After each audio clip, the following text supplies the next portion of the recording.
They say a fated mate is the universe's way of saying, I love you. They tell us it is the one absolute truth in a world of chaos, a tether that binds two souls together before they even take their first breath. But for me, the mate bond wasn't a gift.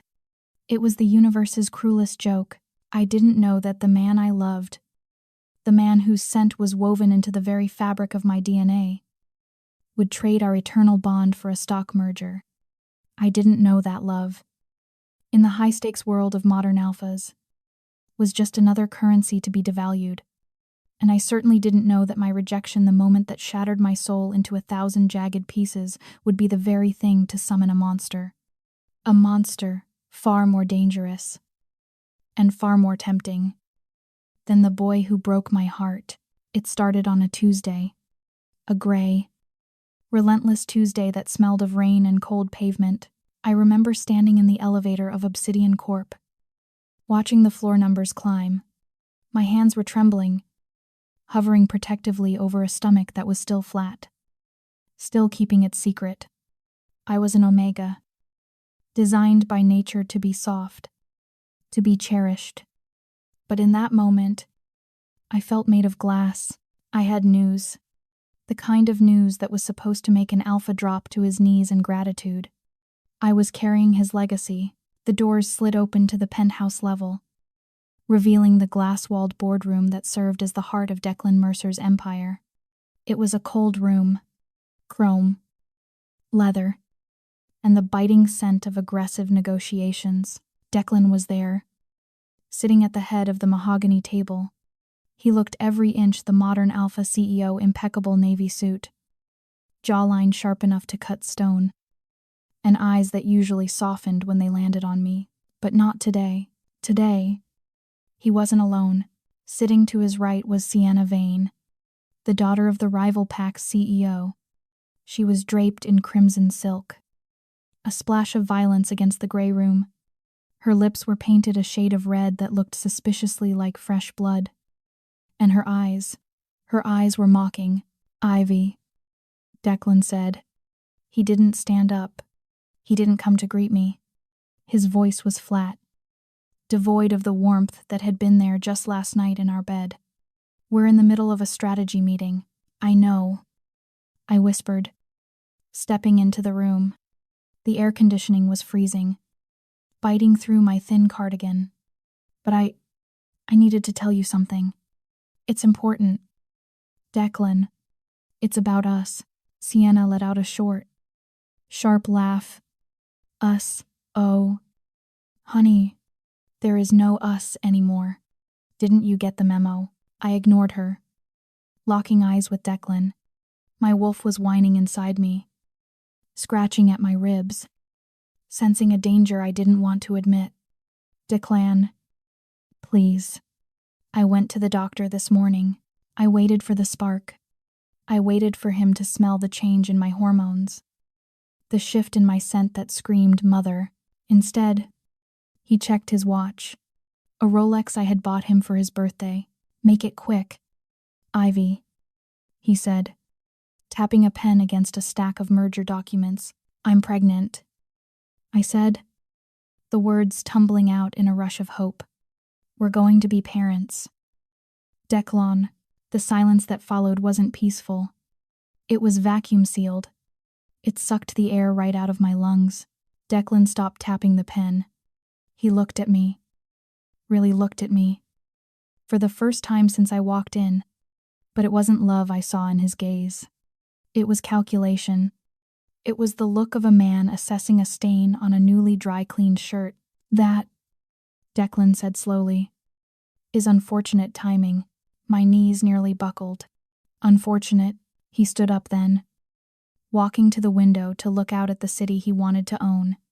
I am finalizing the merger with the Vane Syndicate today. Ivy, it's a power move. It will make Obsidian the strongest pack on the East Coast. He turned back, his face a mask of stone. Part of the deal is a union, a marriage between the leading families. He gestured to Sienna. She smirked, inspecting her manicured nails. I don't do stepchildren, she drawled, her voice like poisoned honey. And I certainly don't share my territory with an Omega stray. The room spun. Declan, we are mates. You can't just marry someone else. The bond is biology, Declan snapped, his voice rising, the alpha command making me flinch. I am choosing legacy over biology. I need an asset. Ivy. A partner who brings territory, money, and power to this table. He looked me up and down with a sneer that burned physically. You are a liability. And now, with a pup, you're a scandal. He walked back to the table and picked up a file. Get rid of the problem. Ivy. Or get out of the city.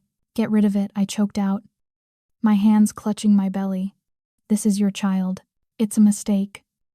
He corrected coldly. I cannot have baggage right now. If you leave quietly, I'll give you a severance package. If you stay, well, the city is a dangerous place for a rogue Omega. You're threatening me. I'm rejecting you. The words hung in the air. Heavy and final. And then, he said it. The ritual words that no wolf ever wants to hear. I, Declan Mercer, Alpha of Obsidian, reject you. Ivy Sterling. As my mate, it wasn't poetic. It wasn't a dull ache. It was a physical severing. It felt like a serrated knife was being dragged through my chest, sawing through the invisible artery that connected my soul to his.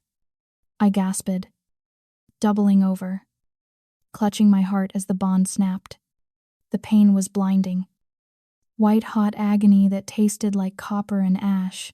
He didn't flinch. He didn't even blink. He just watched me break. I don't remember leaving the building. I remember the elevator ride down, gasping for air between sobs. I remember the security guard stripping my badge from my trembling hands. By the time I hit the sidewalk, the rain had turned into a deluge. The downfall was immediate. Before I even made it back to the apartment we shared, my phone buzzed. Access denied. My credit cards linked to the PAC account were dead. My key code to the apartment had been changed. I stood in the rain, shivering, realizing I had nothing. No money, no home, no PAC. I sold my grandmother's locket at a pawn shop for $300. It was enough for a bus ticket and a motel room in the gray zone, the neutral territory where the forgotten things went to rot. That night, in a room that smelled of stale smoke and despair, I sat on the edge of a sagging mattress. I was cold. I was hungry. And the hollow space in my chest where the bond used to be was screaming. I pulled the ultrasound strip out of my wet pocket. The paper was crinkled, damp at the edges. I looked at the grainy black and white image. I had lied to Declan. I hadn't told him everything. There wasn't just one heartbeat. There were two, twins. Two tiny, flickering lights in the darkness of my womb. Declan wanted them gone. He called them a liability. He called them a mistake. I traced the image with a shaking finger. A fire, small but fierce, began to kindle in the ashes of my heart. It was the mother wolf. She was waking up. She was wounded. Yes. She was bleeding. Yes. But she was baring her teeth. He thought I was weak. He thought I was just a soft Omega who would fade away into the background.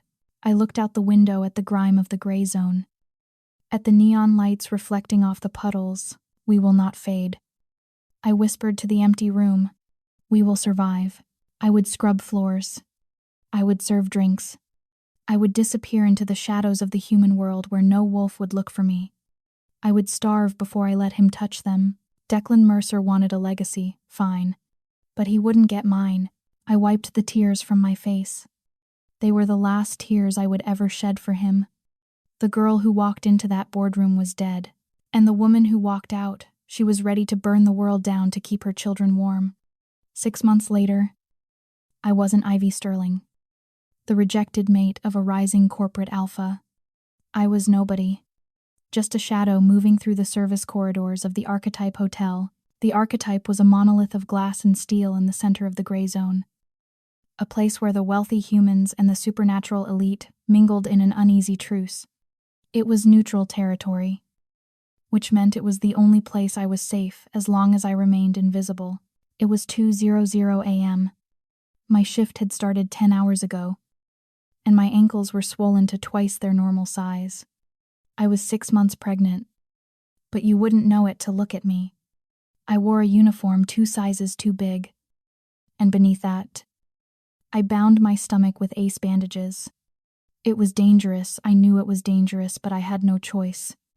Discovery meant being dragged back to the Obsidian Pack, or, worse, being hunted as a rogue. I paused in the laundry room, leaning against a dryer that was rattling with the force of 1,000 thread count sheets. The air here was thick, chemical, and suffocating. I reeked of industrial bleach. I scrubbed my skin with it every morning and every night. It burned, leaving my hands raw and red. But it was the only thing strong enough to mask the sweet, milky scent of an omega in her second trimester. Room 4012 needs towels.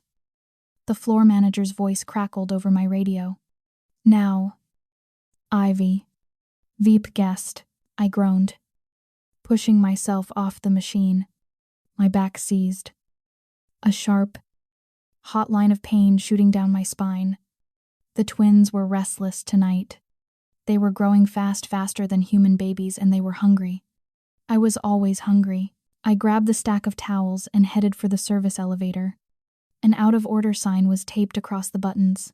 I stared at it, tears of sheer exhaustion pricking my eyes. The 41st floor. I couldn't walk up 40 flights of stairs. I physically couldn't do it. I looked down the hall at the polished brass doors of the guest elevator. Staff were strictly forbidden from using it. Instant termination. But it was 2:00 a.m. The lobby was empty. Just this once. I whispered to the babies. Just this once. Mommy is going to cheat. I hurried inside the velvet-lined car and pressed the button for the penthouse level. The doors began to slide shut. I closed my eyes, leaning my head against the cool, mirrored wall, praying for a moment of peace. A hand, large and tanned, shot through the gap. The safety sensors tripped, and the doors slid back open. A man stepped in.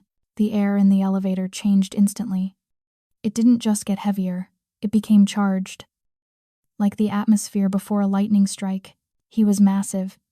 That was the first thing my brain registered. He had to be 6'5", with shoulders that strained the fabric of a tuxedo that cost more than my entire life's earnings. His tie was undone, hanging loose around a neck that was thick with muscle. His hair was dark, swept back but messy, as if he had been running his hands through it in frustration. But it was his face that made my breath hitch. He was devastatingly handsome, with a jawline that could cut glass and a thin, jagged scar running through his left eyebrow. It didn't mar his beauty, it only made him look dangerous. He hit the button for the penthouse, not even glancing at me. I pressed myself into the corner, clutching the towels to my chest like a shield. Don't look at him. My instincts screamed. Don't breathe, because the scent coming off him was terrifying. It wasn't the usual expensive cologne of the hotel guests. It was raw. It smelled of ozone, the sharp, metallic tang of a storm. It smelled of burnt cedar. And beneath that, faint but unmistakable, the scent of blood. Fresh blood. He was a wolf. And not just any wolf. He radiated apex energy, the kind of power that forced other predators to bare their throats in submission. My heart hammered against my ribs like a trapped bird. Bleach. I thought frantically. I smell like bleach. He can't smell me. The elevator hummed upward. Floor 10. Floor 20. Then, with a sickening lurch, the car shuddered. The lights flickered, and we ground to a halt between the 30th and 31st floors. Silence.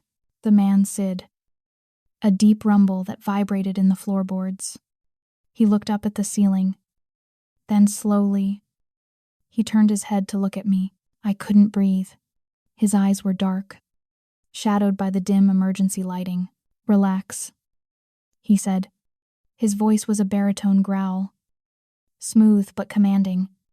"It's just a mechanical fault." I nodded, unable to speak. My hands were shaking so hard the towels were trembling.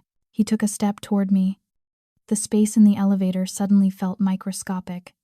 He tilted his head, his nostrils flaring slightly. "You smell like a swimming pool," he murmured, his brow furrowing. Why would a human smell like that much chemical? He took another step. He was too close.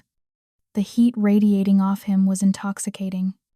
It was pulling at me, a magnetic field I couldn't resist. Then, his eyes widened. He inhaled sharply. A deep, searching breath. "Wait," he whispered. The bleach was failing. The fear was sweating it out of my pores. And beneath it, the truth was leaking through. "You aren't human," I whimpered, pressing my back against the mirror. "Please."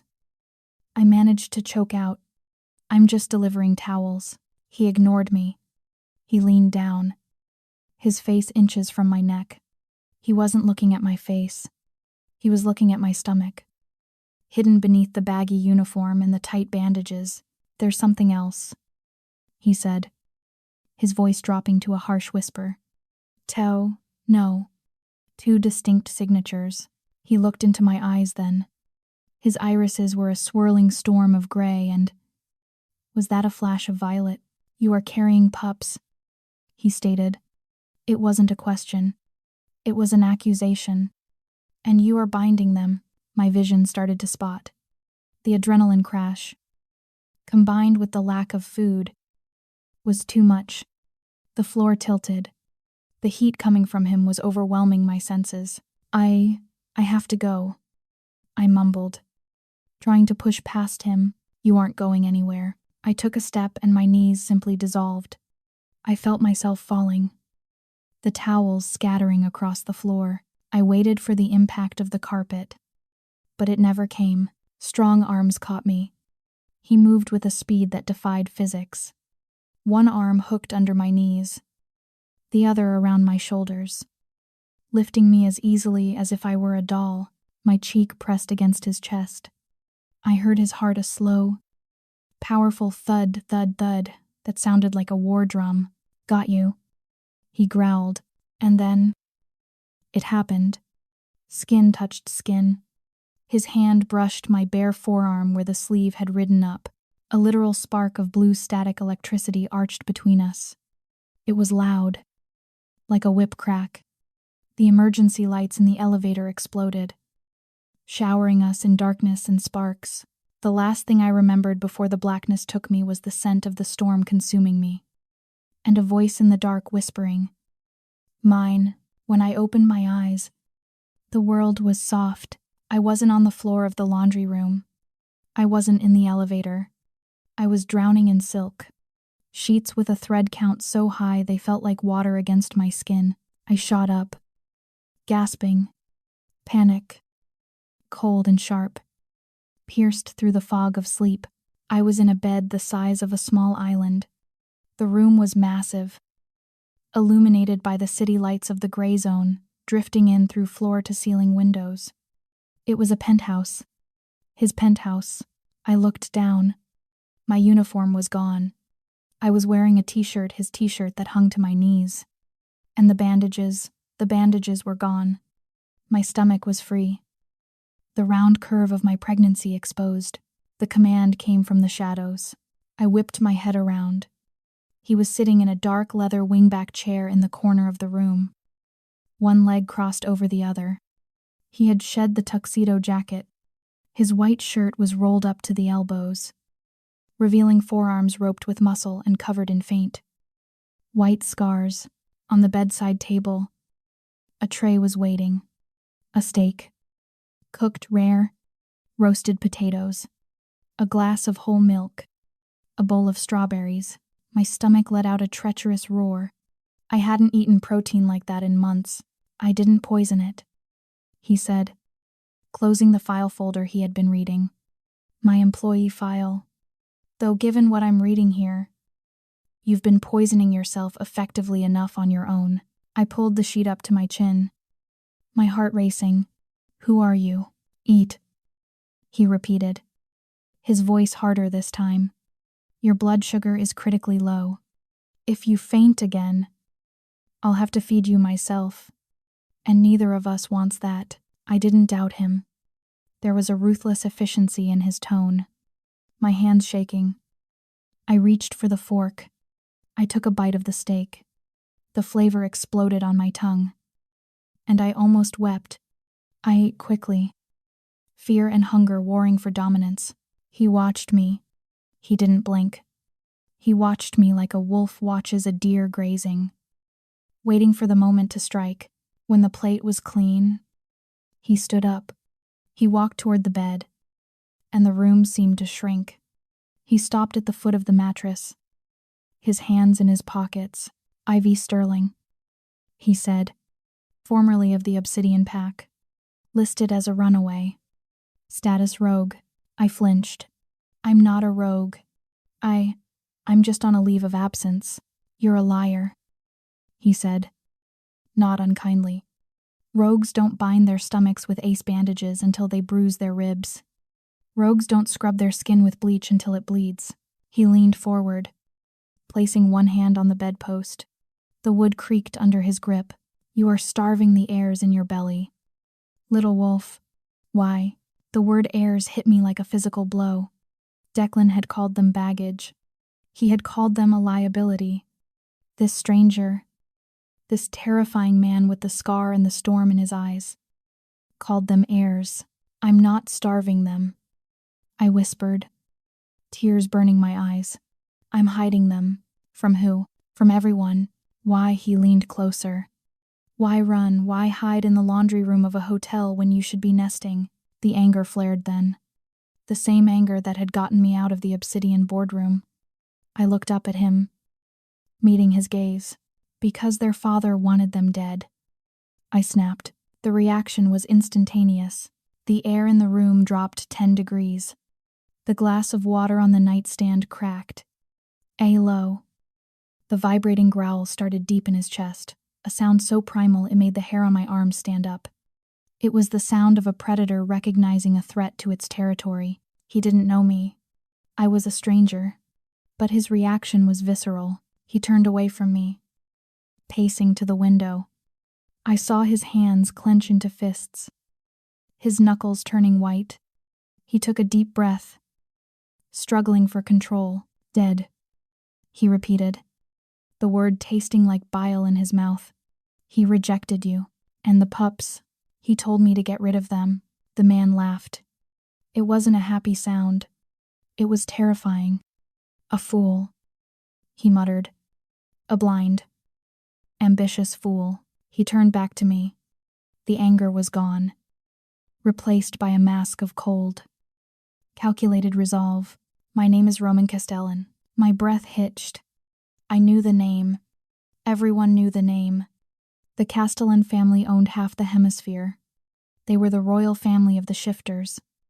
And Roman was the imperator, the king of wolves. I scrambled backward, pressing myself against the headboard. Your Majesty, I didn't know. Please. I'll leave. I won't cause trouble. You aren't leaving, Roman said. He walked back to the bed, sitting on the edge. The mattress dipped under his weight. I have a proposition for you. Ivy, a proposition. I have an estate in the mountains. Valhalla. It is private. Secure. No one enters without my permission. Not even the council. He looked at my stomach, his eyes softening for a fraction of a second. I require a sanctuary keeper. Someone to manage the household. Organize the library. Ensure the staff remains invisible. You want a housekeeper. I want a reason to keep you under my roof, he said, his gaze locking onto mine. You need protection. You need medical care.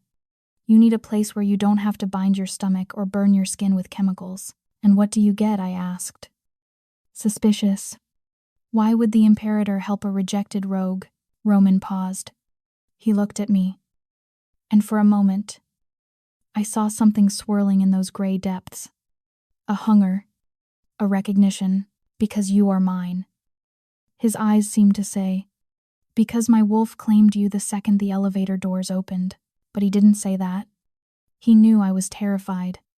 He knew I was broken. If he told me we were mates, I would run.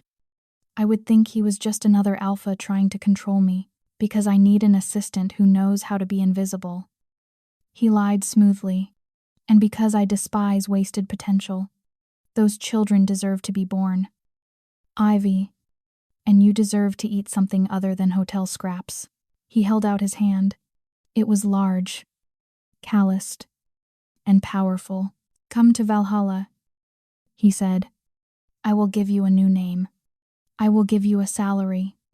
And I swear to you, on my blood and my title, no one, not even their father, will ever touch you again. I looked at his hand. I looked at the luxury around me. I thought of the bleach, the pain, the hunger. I thought of the twins. I reached out. When my hand touched his, the static was there again. Softer this time. A hum of warmth that traveled up my arm and settled in my chest. Right where the broken bond used to be. Okay, I whispered. Roman's fingers closed around mine. He didn't smile, but the tension in his shoulders eased. Good, he said. Pack your things. Ivy, we leave at dawn. I didn't know it then, but I had just shaken hands with the most dangerous creature on earth. And for the first time in 6 months, I wasn't afraid. I was safe. Valhalla wasn't just a house. It was a statement, perched high in the Aspen Mountains, where the air was thin and the snow was eternal. It was a fortress of concrete and glass that sliced through the landscape like a blade. It was brutalist, imposing, and terrified me the first time I saw it. But inside, it was the warmest place I had ever known. Life at the estate fell into a rhythm that felt less like employment and more like healing. For the first time in my life, I wasn't an Omega serving a pack or a frantic runaway hiding in the shadows. I was just Ivy. Roman kept his word. I was officially his executive archivist, tasked with organizing the centuries of shifter history lining the walls of his massive library. But in reality, my job was simply to exist, to breathe, to grow, and grow I did. With the constant threat of starvation gone, my body bloomed. My cheeks, once gaunt and gray, flushed with color. My hair regained its shine, and my stomach expanded with a speed that was almost supernatural. The twins were thriving, and strangely, so was the man who owned the fortress. Roman wasn't the distant, cold imperator the tabloids painted him to be. Not with me. The domestic bliss began at 3:00 a.m. on a Tuesday. I had woken up with a craving so violent it brought me to tears. I needed pickles, specifically the spicy garlic kind, and mint chocolate chip ice cream. Together, I had padded down to the kitchen, intending to scour the pantry quietly. Instead, I found Roman leaning against the marble island, still in his dress pants from the day, reading a dossier. He looked up. He saw my distress. He didn't ask questions. 20 minutes later, a bewildered member of his security team delivered 4 jars of artisanal spicy pickles and 3 tubs of ice cream. Roman didn't mock me. He sat with me on the kitchen floor at 3:30 inches the morning, watching me eat with a look of intense, quiet satisfaction. You need the calories, was all he said, wiping a stray drop of ice cream from my chin with his thumb. His touch lingered, hot and rough, sending that familiar static humming through my veins. It became our routine. He was always there. When my back ached, I would find a heating pad plug-in by my favorite chair. When the altitude made me dizzy, He was there to steady me before I could stumble. But the most intimate moments happened in the library. It was late winter, and a blizzard was raging outside, battering the glass walls of the estate. I was sitting by the fireplace, a book resting on my swollen belly. Roman walked in. He smelled of the storm wind and ozone fresh from a perimeter check. He shed his heavy coat and came to sit on the ottoman in front of me. He didn't speak. He just reached out. By now, I didn't flinch. I craved his touch. It was a biological imperative I couldn't fight. My wolf recognized him as safe. As provider, he placed his large hand over the curve of my stomach. The heat of his palm seeped through my sweater. And then, it happened. A kick, hard and decisive. Then another. The twins, who usually slept during the day, woke up instantly at his touch. They rolled and pushed against his hand. Greeting his aura, Roman's eyes widened. A look of wonder pure. Unguarded wonder cracked his stoic mask. They know you, I whispered, my voice trembling. They never kick this hard for me. Only for you. Roman traced the shape of a tiny foot pressing against my skin. His eyes turned that swirling shade of violet gray. They are strong, he murmured, his voice rough with emotion. They will be warriors. Alphas. Both of them. I looked away, the shame creeping back in. The ghost of Declan's words haunted me even here. In this perfect sanctuary, they are bastards. Roman, I said quietly. In the eyes of the council, they are fatherless. They have no name, no legacy. They'll be outcasts. Roman's hand stopped moving. The air in the library grew heavy, charged with the scent of his power. He gently took my chin in his fingers and forced me to look at him. A name is just ink on paper. Ivy, he said intensely.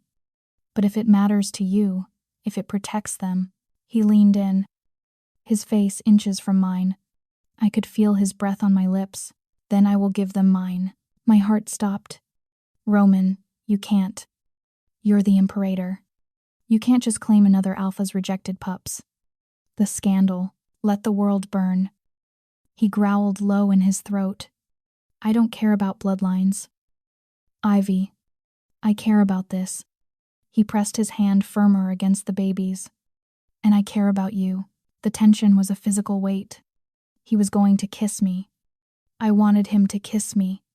My soul leaned toward him, begging for the seal of the mate bond, but he pulled back. He stood up abruptly, his jaw tight, his restraint hanging by a thread. He wouldn't claim me while I was vulnerable. He wouldn't take me until I was ready to give myself fully. Not out of gratitude, but out of desire. Rest, he commanded softly, walking to the door. We have a big week ahead. He left me there, breathless and aching, with the promise of a name hanging in the air like a vow. 300 miles away. The sun wasn't shining on Ivy Sterling, and it certainly wasn't shining on Declan Mercer. The Obsidian Court boardroom, once a symbol of Declan's rise, was now a cage. Declan sat at the head of the table, nursing a tumbler of scotch. It was 11:00 a.m. The merger was a disaster. Sienna Vane wasn't the strategic partner he had envisioned. She was a black hole. In 6 months, she had drained the PAC's liquid assets on rebranding, luxury vacations, and a condo in Paris. The Vane Syndicate hadn't sent the promised reinforcements for the border. The Obsidian PAC was weak, broke, and bleeding members to rival territories. You're drinking again. Declan looked up. Sienna stood in the doorway. She wasn't wearing red today. She looked haggard, annoyed. The miners are striking. Sienna. Declan slurred slightly. We can't pay the payroll this month. Figure it out. Declan. She snapped. That's what alphas do. I'm going to lunch. She slammed the door. Declan hurled his glass at the wall. It shattered, amber liquid dripping down the expensive wallpaper like tears. He put his head in his hands. He thought of Ivy. He remembered how she used to sit in this office, organizing his schedule, rubbing his shoulders, making sure he ate. He remembered her soft scent, vanilla and rain. He missed her. God. He hated that he missed her. There was a knock on the door. A nervous beta scout. A private investigator Declan had hired months ago. Stepped in. "Sir, you asked for updates on the girl." Declan straightened up, wiping his mouth. "You found her. It wasn't easy." "Alpha. She's not in the slums. She didn't go to a shelter." The investigator slid a manila envelope across the desk. Declan tore it open. Photos spilled out. His blood ran cold. The first photo showed Ivy, but not the Ivy he remembered. This Ivy was glowing. She was wearing a coat that cost more than Declan's car. She was heavily pregnant, huge, her stomach round and high. But it was the background that stopped Declan's heart. She was stepping out of a limousine. A black armored limousine with a silver crest on the door. A wolf holding a crown. Castellan Industries. Declan whispered, "She's living at the Valhalla estate." "And sir," the investigator said nervously, "rumor has it, she's the personal aide to the Imperator. But look at the way the guards treat her." Declan looked closer. In the photo, a security guard was holding an umbrella over her head with reverence. She wasn't a servant. She was a mistress. A dark, twisted jealousy coiled in Declan's gut. He had thrown her away. Yes, but she was supposed to be miserable. She was supposed to be pining for him in a gutter, realizing her mistake. Instead, she was sleeping in the bed of the most powerful wolf in the world. "She's selling herself." Declan sneered, trying to convince himself it was true. "She's letting that monster use her." Then, his eyes fell on her stomach again. Those were his pups. The realization hit him with the force of a train. Those babies. They were currently being raised in the house of the king. If Declan could get them back, if he could prove that the Imperator was harboring a fugitive from the Obsidian Pack. Leverage. Declan breathed. The Imperator's reputation was spotless. If Declan caused a scene, if he threatened to expose that the king was sleeping with a rejected, pregnant rogue, or better yet, if he demanded custody of the children, he could demand a ransom. He could demand territory.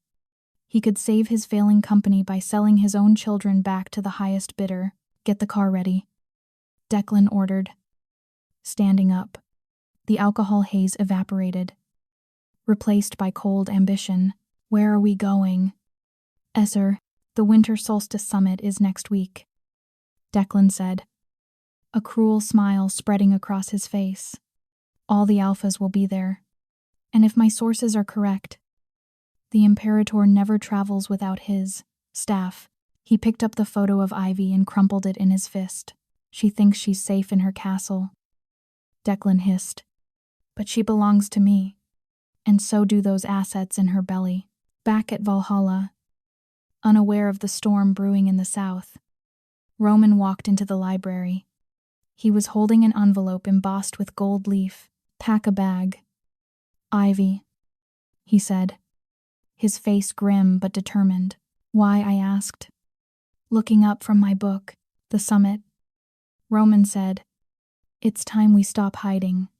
It's time the world sees you under my protection." I felt a shiver of fear, but looking at Roman at the unyielding strength in his shoulders, I nodded.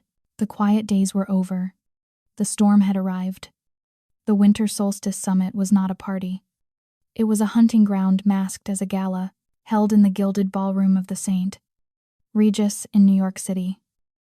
It was the one night a year where every alpha of consequence gathered to trade territory, arrange marriages, and size up their competition. The air was thick with the scent of expensive champagne, heavy perfume, and the underlying, metallic tang of competing pheromones. I stood at the top of the marble staircase, my hand gripping the velvet railing. I was 8 months pregnant. I felt huge, heavy, and terrified. But I didn't look it. Roman had sent in a team. Stylists, Tailors. Makeup artists. They had encased me in a gown of liquid gunmetal silver Roman's family colors.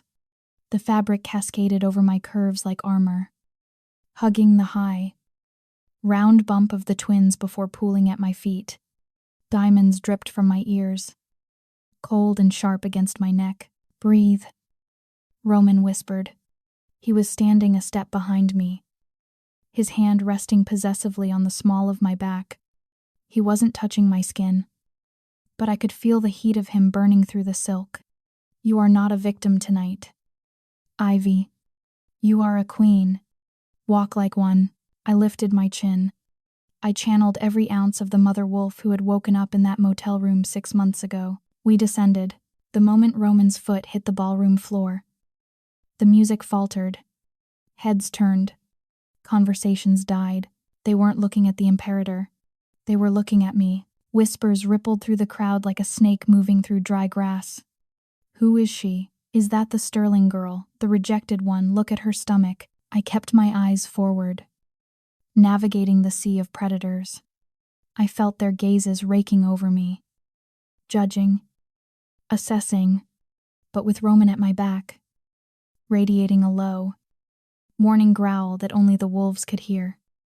No one dared to approach, until he did. I sensed him before I saw him, the scent of stale scotch and desperate ambition. We were near the champagne tower when Roman was pulled aside by a council elder. He hesitated, his eyes locking with mine. "Stay here," his gaze commanded. "I'll be 2 seconds." I nodded. The moment Roman's back turned, a shadow fell over me. Well, the voice made my blood turn to ice.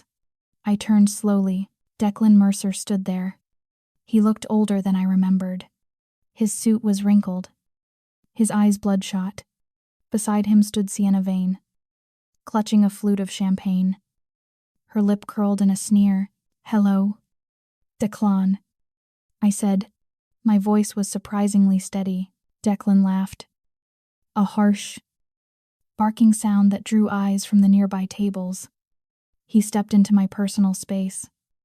Looming over me, "You look expensive, Ivy," he slurred, looking me up and down with a mix of lust and disgust. "Gunmetal silver, that's Castellan's color. Who's paying for the dress? Did you tell your sugar daddy you're carrying my trash?" The insult struck me like a slap. Trash. He was talking about his own children. "They aren't trash," I said, my hand instinctively covering my belly. "And they aren't yours. You made that very clear in the boardroom. Biology is biology." Sienna hissed, stepping forward. Her red nails looked like talons. "We know what you're doing, Evie. You're trying to embarrass us, but it won't work. We've already spoken to our lawyers. Lawyers. Custody." Declan smirked. "Obsidian Ridge doesn't leave its assets in the hands of a rogue whore. Once those pups are born, we're taking them. They are property of the pack." "You rejected them," I cried out, forgetting to keep my voice down. "You told me to kill them, and now I've changed my mind." Declan snapped. His eyes flashed amber, the color of an unstable alpha. "I'm taking them back, Ivy, and there is nothing you can do about it." He reached out, his hand, heavy and rough, clamped around my upper arm. His fingers dug into my flesh, bruising the skin. "Let go of me," I gasped, trying to pull away. "You're coming with us," Declan growled, dragging me a step forward. Now, it wasn't a sound. It was a shift in the atmosphere. The air in the ballroom vanished. Instantly, the temperature plummeted 20 degrees in a heartbeat. The condensation on the champagne glasses froze into intricate patterns of frost.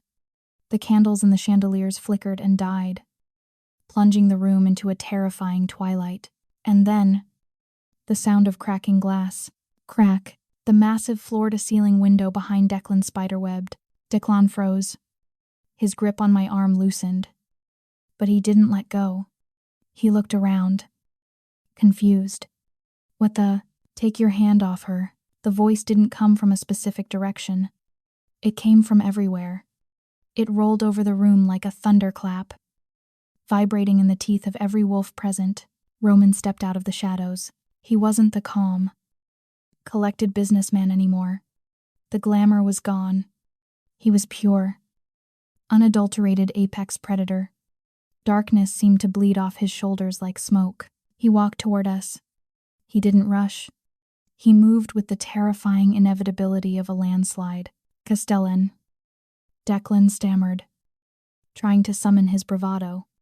This is a private dispute between mates. She is obsidian property. I said. Roman interrupted, his voice dropping an octave, becoming a sound that wasn't entirely human. Take your hand off her. Declan, stupid and fueled by pride, didn't let go. He tightened his grip.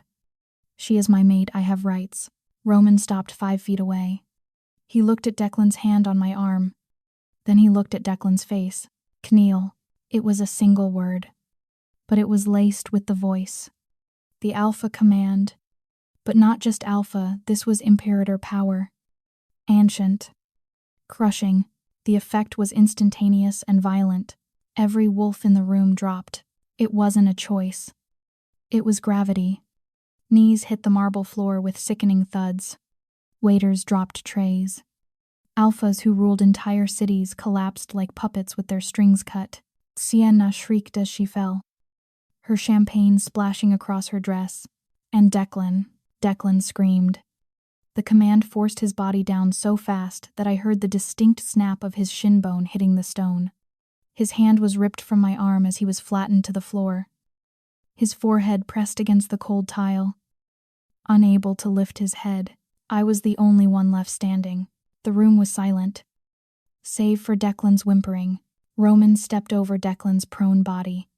He came to me, his touch gentle as he inspected the red marks on my arm.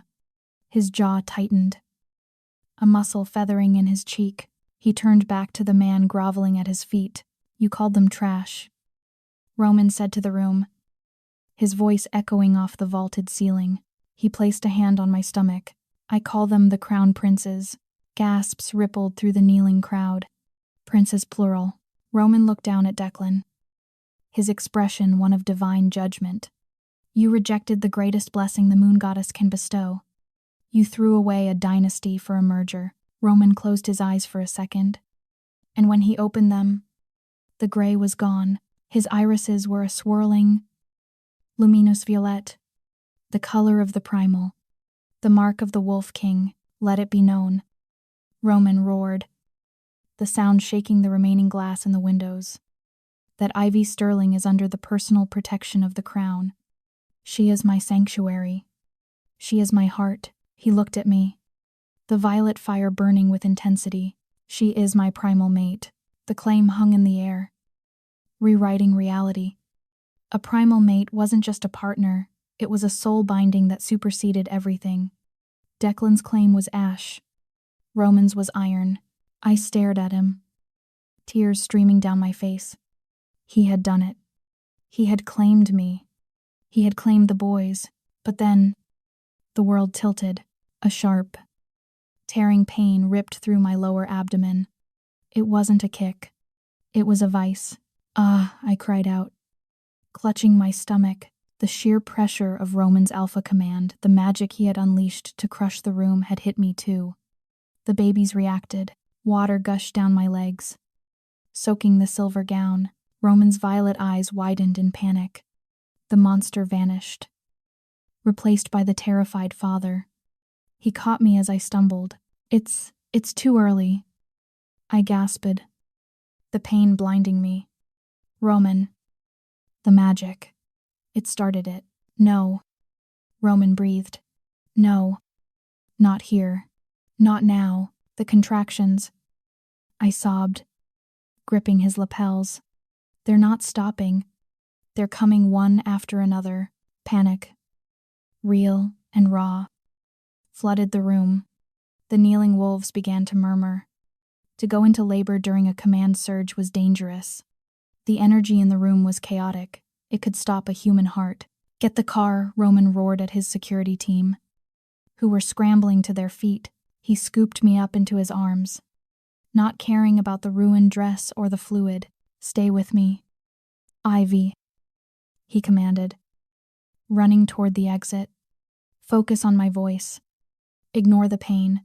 I'm scared," I whispered, burying my face in his neck. "I know," he said, kicking open the double doors. "But you are a queen, and queens do not break." As we burst out into the cold New York night, leaving a room of shattered glass and shattered egos behind us, I knew one thing: the war with Declan was over. But the battle for my children's lives had just begun. The private medical suite at Valhalla smelled of antiseptic and terror. The next hour was a blur of agony and chaos. I remember the lights, too bright against my retinas. I remember the frantic beeping of the monitors, a digital countdown to a heartbreak I couldn't survive. "The second heartbeat is fading, doctor," Evans shouted, his voice cracking. "She's exhausted. Her body is shutting down from the stress of the command." I felt myself drifting. The darkness was creeping in at the edges of my vision, cold and inviting. It would be so easy to just let go. The word wasn't spoken, it was pushed into my mind. Roman leaned over me. He wasn't the imperator then. He was an anchor. He placed his forehead against mine, and I felt a flood of power, raw, ancient, and endless, pour from his soul into mine. He was feeding me his own life force. "Take it, Ivy," he growled, his eyes glowing that fierce, protective violet. "Take everything. Just bring them home," I screamed. And with a final, earth-shattering push, the silence was broken. A cry, loud, angry, and robust. "It's a boy," the nurse announced, weeping with relief. 2 minutes later, another cry joined the first. Another boy, identical, strong. I collapsed back onto the pillows, gasping, sweat slicking my hair. "They're okay," I sobbed. "Roman, they're okay." But the room didn't settle. The doctor was staring at the ultrasound monitor, his face pale. "Sir," he stammered, looking at Roman. "Sir, you need to see this." What? Roman barked, his hand still gripping mine. "Is there a complication?" "No," the doctor whispered, shaking his head in disbelief. "There is a third." The world stopped. "A third," I whispered. "That's impossible." "We saw twins. She was hidden," the doctor said, his voice trembling with awe. "The boys, they were positioning themselves around her, shielding her. It's the phenomenon of the shadowed pup. It hasn't happened in centuries. The triad of fate," Roman breathed, looking at me with wide eyes. "Triplets, the sign of the highest blessing." One final contraction gripped me. It didn't hurt. It felt like a release. And then, she was there. Tiny, delicate, but screaming with the lungs of a queen. The nurses cleaned her off and placed her in Roman's massive arms. He looked down, and for the first time, I saw the king of wolves tremble. "Open your eyes, little one," he coaxed softly. She did, and what I saw rewrote history. She didn't have Declan's brown eyes. She didn't have my green ones. She stared up at Roman with eyes of swirling, luminous violet. "The bond," Roman whispered, tears tracking through the dust on his face. "The primal bond. It rewrote them. It purged the weakness from their blood." He looked at me, a fierce, savage pride radiating from him. "They are blood adopted by magic. Ivy, they aren't Mercer's get anymore. They are Castellans. Fully. Completely." The seasons turned. The snow melted from the peaks of Aspen, replaced by wildflowers. 5 years passed in a heartbeat. Today, the sun hangs high over the Valhalla estate. The fortress that once looked so imposing is now covered in ivy, the windows thrown open to the summer breeze. In the center of the manicured lawn, chaos reigns. Get him. Two dark-haired boys, 5 years old and already showing the broad shoulders of future alphas. Tackle a massive figure in the grass. Roman Castellan, the terrifying imperator, hits the ground with a dramatic groan. I am defeated, he roars, feigning weakness as his sons pin his arms. A little girl with violet eyes sits on his chest, placing a flower crown on his head. Now you are the Flower King. Daddy, she declares solemnly, as you wish. Princess. Roman laughs. It is a sound the world thought impossible, rich, deep, and full of unadulterated joy. Miles away, in the grime of the city, a man in a cheap polyester vest stands outside a restaurant. He is a valet. Declan Mercer takes the keys from a rude customer, keeping his head down. He has no wolf anymore. The humiliation of the summit stripped him of his spirit. He glances through the restaurant window at a TV screen. The news is playing a clip of the royal family's birthday celebration. He sees the triplets. He sees the violet eyes. He sees the woman in the silver dress smiling at the king. Declan grips the keys until they bite into his palm. He had rejected a miracle. He had traded a dynasty for a paycheck that never came. He turns away, disappearing into the gray, forgotten and erased. Back in the garden, I watch my family from the patio. Roman looks up, catching my eye. He smiles that special, intimate smile just for me, and extends a hand. I walk toward them, leaving the shadows behind forever. I used to think my life ended the night I was rejected in the freezing rain. I didn't know that the rain wasn't trying to drown me. It was washing me clean, so I could be ready for the king. What did you think of the twist ending? Do you believe that a soul bond should be strong enough to rewrite DNA? Or was that too much magic for one story? I really want to hear your thoughts in the comments below. Let's get a debate going. If you enjoyed this story of justice and romance and the ultimate revenge, please hit that like button. It really helps the channel grow. And don't forget to subscribe to Moonfire Tales and ring the notification bell so you never miss a new story. Thanks for listening, and I'll see you in the next one.